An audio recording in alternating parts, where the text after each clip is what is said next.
Minnesota Mandy, she's named after a state. She likes to eat candy on top of her steak. She's an archaeologist that just can't quit looking at old things. She's Minnesota Mandy, this is her YouTube page. Minnesota Mandy here. Good day, adventurers. Today is an amazing day. I'm glad you guys are here to join me. I'm going on a hike. I love to hike, to climb. You guys want to come with me? Let's go.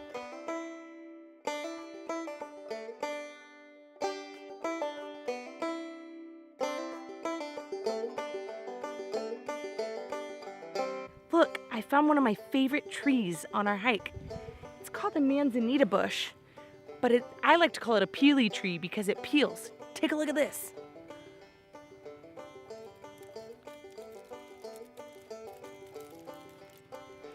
Isn't that awesome?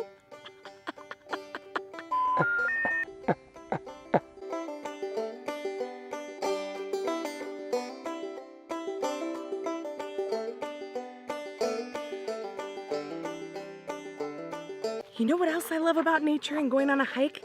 You just never know what you're gonna find. Like these. This is a eucalyptus tree. Goats love to eat it. Ugh, I don't understand why they like it. That's disgusting. That's disgusting.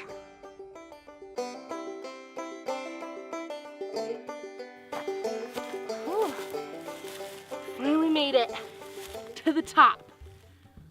This was a great adventure. Look, I even found a pine cone. Look at all the little spikes. This is incredible. Have you ever just stopped and looked around at all the things that God made? I mean, He made that peely bush. He also made the eucalyptus tree for the goats to eat. And He made this pine cone. He's a pretty creative God, which means that we're creative too. I love that about God. Well, let me take off my backpack and get a little more comfortable. It's hard work hiking up a hill. You know, any good hiker knows they need to bring a backpack with supplies in it. Have you ever been on a hike before? What are some things that you bring on a hike? Comment below if you know some things that you should bring on a hike. I'll tell you, in my bag, I packed some water, because you have to have water. Just in case you get lost, you gotta have water. Another thing I packed was a compass, because when you get way up high in the mountains, your phone doesn't work anymore. So I needed a compass to be able to show me which way to go. I also have a map in my bag, because I don't really know this area very well, and I need to be able to know where I'm supposed to go and where I'm supposed to end up. Speaking of maps, treasure maps to be exact, last week we talked about how Abram switched his name to Abraham. And Abraham finally had his son. But God asked him to go on his own type of hike. And he had to bring some supplies with him as well. But his supplies looked a little bit different. Wait a second. I have somebody that can help me share Abraham's story with you today. Come on, let's go find him.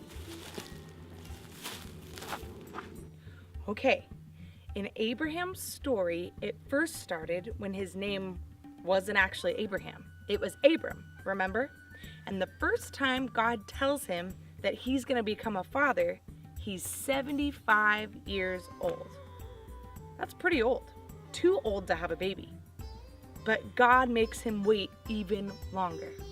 It wasn't until Abraham was 99 years old that God gave him his baby.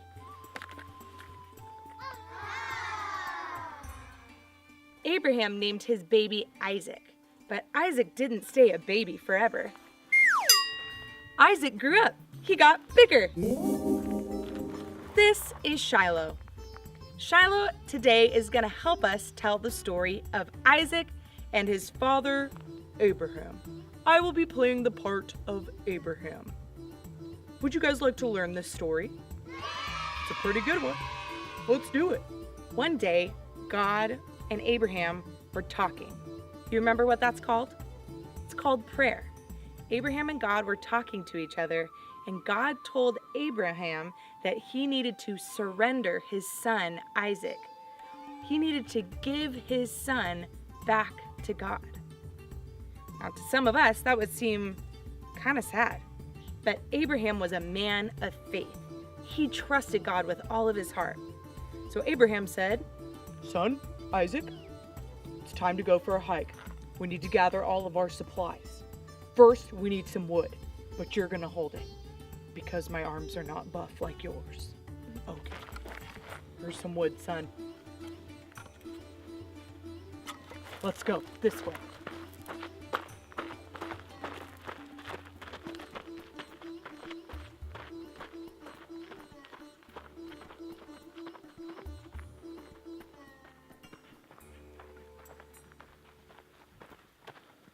all right, Isaac, we have been hiking for 3 days. 3 days. But finally, we made it to the place that God told us to come. We came to Moriah. That's the name of this place, Moriah. Can you believe it? You can't believe it. God asked me to surrender the thing I loved most to Him. He wants me to build an altar and sacrifice the thing that I love most. Do you know what that thing is, Isaac? It's you. A few moments later.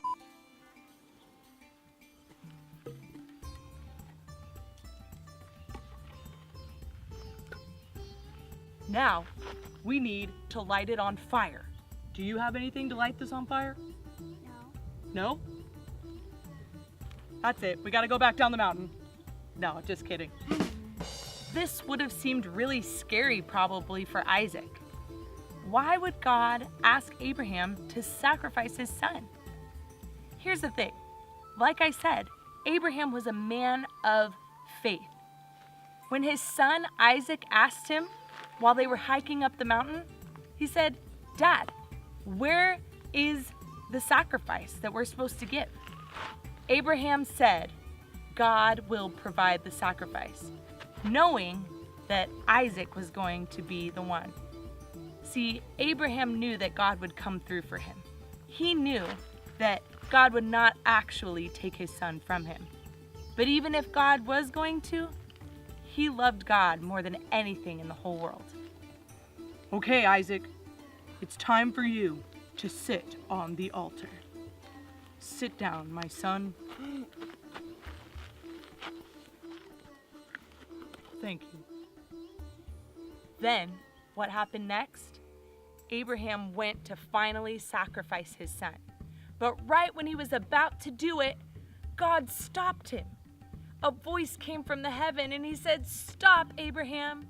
I have provided you the sacrifice you need.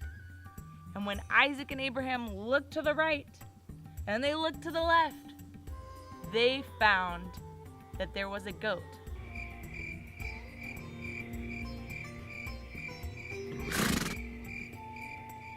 You see, it was never about Isaac. It was always about Abraham's heart. Abraham's story is amazing. All God wanted to know was that he had Abraham's heart. That Abraham trusted in him. Because God could see Abraham's future. He knew that his plans for Abraham were far greater than anything that Abraham could ever imagine. Because of that, he needed to know that Abraham was up to the task. Our adventure so far has been amazing. First, we learned all about how God's treasure is people. Then we learned about having faith in God, trusting Him, and being His friend. Then we learned all about having a conversation with Him, that we could pray and talk to God anytime we wanted, and that He would show us, just like He did Abraham, the big plans that He has for us. Then last week we learned all about how when God shows us those things, we still need to surrender them to Him. All of our gifts, all of our talents, all the things that we're really good at, they were all made by God to be used for God. And lastly, today, God wants us to sacrifice those things to Him. He wants us to let all the way go and say, God, whatever you want to do with my life, I want you to do it. So the question I have for you today is this: what are the things that God has put inside of you that only you can do? Well, adventurers, that's all I have for you this week. Hey, comment below. What's the coolest thing you've ever found on a nature hike? Don't forget to subscribe and smash that like button. Minnesota Mandy out.